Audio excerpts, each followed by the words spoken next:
This is going to be a very interesting video because I do believe there are horrible men out there, but I think a lot of men are great. And to me, having a man is top 3 of best things that has ever happened in my life. This might be a little bit controversial, I know, but I just want to be myself and honest. And if you disagree, I would love to understand what you think. There is something that deeply bothers me with my girlfriends, and it's when the topic of men comes up and they start saying that men are very bad, that they all lie, that they're all the same, that they all cheat, and that drives me crazy. You know why? Because I used to think like that, and all of my experiences were horrible. But my experiences were not horrible because men were bad. My experiences were horrible because that's what I believe, and I was biased. The reason why I was having bad experiences in dating was because I was biased. There's this phenomenon in psychology called confirmation bias. That is when your brain tries to look for evidence that you are right, and every single person has it. There's no way around it. Everyone has it. So if I believe that women are nice, then I'm gonna have experiences that are gonna prove to me that I'm right. But because I'm looking for them. You know, when, for example, you never heard of a car and then one time you hear about it and then all of a sudden you see that car everywhere, is because now you're opened to that experience. This is neuroscience as well. So this bothers me because I can see that it's this very negative loop. I believe men are bad. I see only the bad things about them. I am unconsciously attracted to bad men, and then I confirm that I was right. I hear a lot of stories, right, about how they got divorced and the guy didn't want to help, or how horrible some things are. For example, I do believe that we have to know certain things about men. There is one thing that I see that is, oh, a lot of men, they stay with you even though they don't love you. It's true. So knowing that, we have to understand how to protect ourselves. Knowing that there is bad people in the world is very helpful because this is how we protect ourselves. But we have to learn how to filter so we can actually be attracted to good men instead of having those horrible experiences that we see every day. And usually people that have a good experience with men, they don't share because they'll think that they're probably the only ones. Maybe that won't be very well received by the other women. One thing that I ask myself when I see these stories is, what if the problem is not the opposite sex, but actually that we are in love with our own traumas reflected in somebody else? What if it's not about what we think about men or women, but what we think about ourselves? Because when I see my clients, I see men and women, mostly women, but I see men too. And actually I got a comment on the other day on my video. The guy said he never met a nice woman. That is what he believes. And that is probably how it's gonna play out in his life until he can actually change his own belief system. I've done modeling and I stopped sharing that with people because they would immediately assume that I'm not smart or that I'm lying about my degree. So there are certain things that we just perceive in a different way. It's way easier to blame an entire group of people than to examine what we think about ourselves, what we feel about who we are, and analyze all of our traumas and work on them. If you grew up around inconsistency, or you saw your dad cheating on your mom like I did, or maybe if you grew up with violence, of course your brain is going to be different than someone else's because that person does not have their nervous system activated as much as yours. I know it's unfair, but then now it's our job to work on it, and I think it's also a beautiful journey. It could be a beautiful journey. So what happens is if you grew up with all of that inconsistency, your brain starts understanding that as connection because it's familiar, right?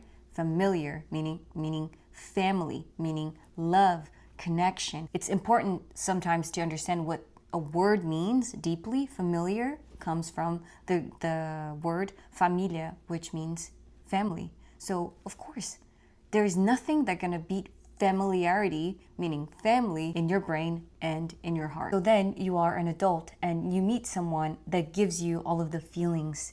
You think, oh my God, this is chemistry. This is connection. I've never felt anything like this. When in actuality, this is exactly the feeling you had when you were a child in that violent, inconsistent, and bad environment. And then now you can recognize this as bad because your nervous system is telling you that that is familiar. So therefore, love. I've seen this before. This is good for me. And it's not.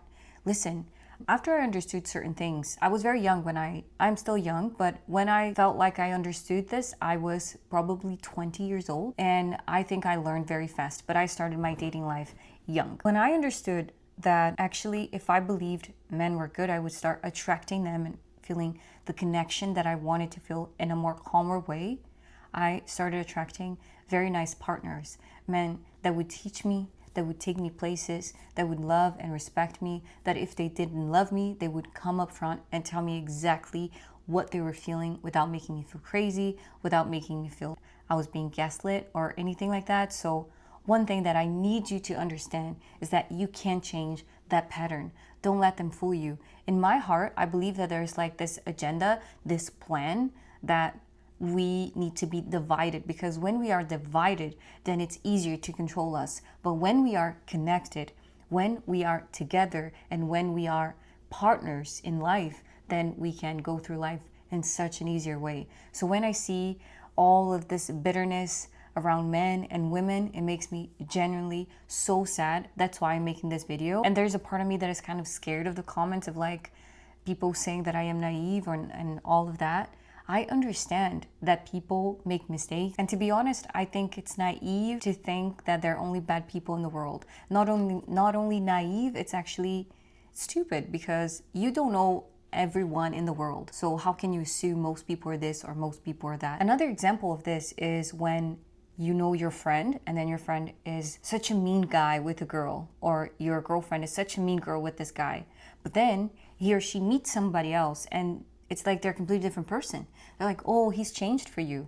Why? That person is connecting with a different version of that same human being. It's like one person sees the red flags right away and then they're like, I'm not going to connect with this person at this time. They're not ready. And somebody else is like, I see the potential. I can change them. So it's always 50-50. I'm not blaming the victim. There's no victims. I'm not talking about a crime. I am talking about two adult people making aware, conscious decisions. That's why I'm making this video today. Yesterday, I was scrolling on TikTok and I saw this girl, she made a post saying, oh, tell me the most weird thing you've seen on your partner's phone. There's like more than 30,000 comments and I was reading them.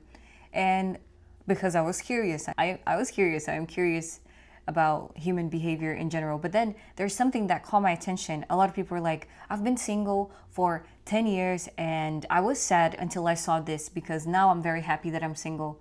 It's not because this happened to somebody else that is going to happen to you, you know. You are a completely different person. You get to be happy. You get to experience good things as well. And if you come across someone that does weird things that you don't approve of, you are always free to leave. I'm not saying you're going to leave with no harm. I'm not saying it's easy, but I'm saying you have choices. So you can't expect that your life is going to be shitty if you are out with somebody else when there's so many good people. We need connection more than ever in this time. At this time of humanity, we need connection more than anything else. If we are together, if we think good things about each other, we can grow. Just because someone expects something good from us, it's already easier to be good, right? It's like, oh, my mom is expecting this from me. I want to make her proud. It's okay. We all need each other. There's also like someone that says, I've been with my partner and he's been cheating on me since the beginning. Why are you with him? You know? Why are you letting them get away with it? If you see a bad behavior, it is your job to say no to it. It's your life, okay? And usually people don't leave comfortable places. It's comfortable. It's like, oh, I'm accepted here. I can do whatever I want and this person is going to stay with me. So they get away with it. Men and women. Men and women. Okay? And then you might say, oh, most men, you don't know. Women hide things very well. So try not to be biased. Try to pay attention to your own experiences and look deep into yourself. Stop blaming the groups. Start looking deeper. Start being brave and saying, how can I change this experience in my own life? And if I see a piece of shit of a man, I'm gonna tell him no. If I see that he's lustful, if I see that he likes very young girls, if I see that he acts weird, I am not going to say yes just to see how it goes. I'm not going to say yes just because of chemistry or because of passion. What am I doing with my life if I do that? What would I be doing with my life if I said yes to something like this?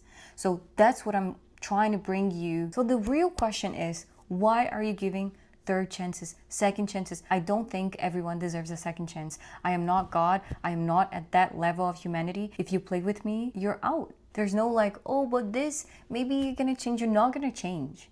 Not with me. If you want to change, then I hope someone else gives you the opportunity. I'm not Madre Teresa. I have this dear friend of mine, and her ex-husband asked for a divorce. He sat her down. He said, this isn't working. I don't think I can do this. Actually, I married you because I wanted to help you. Okay, all that, right? Very bad. And then, but in the beginning, there were so many signs, you know, but okay, that's not even part of the story, actually. There were signs in the beginning that that guy was not good for her. So after this conversation, she was the one that had to leave the house because she wouldn't be able to support rent and everything else by herself in that big apartment, and he would. So she moved out with no money, no furniture, nothing. And he's giving her a ridiculous amount of money, right? And then we had this lunch, and we went for lunch, me, her, and another friend of ours, and it's more of her friend than my friend. And this other friend said, call her, I don't know, I'm gonna call her Mabel. She said, Mabel, why don't you ask for more? And Mabel said, oh, I don't want to ask for more. And I was like, what do you mean you don't want to ask for more? He wants to help, so ask for more. There's one thing that we women need to learn. We need to learn how to ask for more. Honestly, if I can get away with giving you less, I'm gonna give you less. It's just human, okay? If I can give you $1,000 and I don't need to give you 5,000, I'm gonna give you 5,000. If someone has the opportunity to give you less, usually they'll take it, but not because they're bad people. It's just human nature. And then we fight that through our love, compassion, and through not listening to our ego. Yes, sure, all that. But when it comes to, can I pay a little bit less for this? We usually say yes. So we need to learn how to set boundaries and say, hey, listen, I need more help. This isn't gonna be enough for me. I hope it's okay with you. I know maybe if you could help me, it would be very good for me. She's struggling to buy food. She needs the help. And even though she needs the help, she doesn't want to ask for help. Why? She doesn't think she deserves it. She's like, oh, but he's not with me anymore. Yeah, but he made a vow to help and protect you. Do you understand what I mean here? We are going to find all types of people, and it is our job to say yes, and especially to say no to what's not good for us. And also, don't let your guard down too fast, okay? Because you don't know them. So don't think that in 2 months you know this person better than anything else, and that now your life is going to be completely different. Don't be in a fairy tale. Understand how that person acts, and you do that through time. You only know someone with time. Don't rush to marriage, to kids, to a relationship, nothing like that, because you need to protect yourself. And then, you know why? Because I see a lot of people making stupid decisions, and blaming the guy or blaming the woman. You were stupid. You know, take responsibility for yourself. You can say, I was very dumb and I don't want to be dumb anymore. So then I'm going to take the steps so this won't happen to me ever again. And one of the steps is don't rush to things. Just see, you know, maybe be friends with them in the beginning. Understand their intention. See how they talk about their friends, how they talk about their ex. If they're like, oh, my ex was crazy, pay attention to that. Or, oh, my ex didn't help me with anything. Pay attention to that. People give us all of the signs, but then remember the familiarity feeling. You have to understand. You have to investigate. Is this familiar? And then it's just chemistry and I'm tripping out? Or I can actually trust this person because I've seen evidence through time, repeated evidence through time. That's how you know. Right in the beginning, you can be giving second chances. One time I met a guy and he offended me and my culture, and I blocked him. And he was like, oh, I'm so sorry. He found me on the app. And then he tried so many things. No. Because if you are someone capable of doing that, that means I don't want to engage with you. And then you might think that this is very strict. It is very strict. But this is how I met the love of my life, and I have absolutely nothing to worry about. I have no bills to worry about. I don't have to open one door. I don't have to carry anything heavy. I don't have to worry about if he's faithful to me. I don't have to question my worth, and I don't have to think, oh my God, am I good enough for this person? I don't have to question. He doesn't give me space. Why? Because when I was preparing, when I was selecting who was going to be my person, I knew exactly what I wanted. And I didn't want a man capable of offending cultures, of offending all of these other women or saying things that I don't agree with. I knew what I wanted. So yeah, I was very strict. After 25, I started being strict, you know, very recent. I went to therapy. I was questioning if I wanted to have kids. I prepared myself for my partner as well. But that's for a whole other video. The goal here is not to convince yourself that all men are good. No, it's to convince yourself that not all men are bad. Okay? You have to stop protecting yourself with all you got of like, oh my God, I can let him in because all men are bad. Maybe you're just sad. You're sad because you want to find someone good and then now you're feeling hopeless. And I understand. And I understand. I'm not judging you. It's of course, you've had evidence that that's not good. So now you have to look for evidence that you can find someone that is good. Look for people that are happy in their marriage, people that found a very nice guy, a very nice girl that respects them, that wants to grow with them, that wants to make things work. Because if both people want to make it work, then it's going to work. As you're doing the work, as you're learning about happy stories, as you're regulating your nervous system, as you're going to therapy to understand why you're feeling this way, then in your brain is plastic, meaning it can change. There's something called neuroplasticity that comes from the word plastic, that means moldable. So you can change who you're attracted to, what you think is good for you or not. So through doing the work, you are going to evolve, but don't let them fool you and separate you from what you actually want. Be real with you. Do you want a partner? If the answer is no, sure, this video is not even for you. But if you want a partner, don't let them fool you into thinking nobody is good enough for you, okay? We don't grow alone in general. If you don't want a partner, then you have friends, and then you're gonna be like, I'm never gonna be friends with a man. I'm never gonna be friends with the girl because all girls are jealous. I've been there. It's a horrible place to be. It's bad.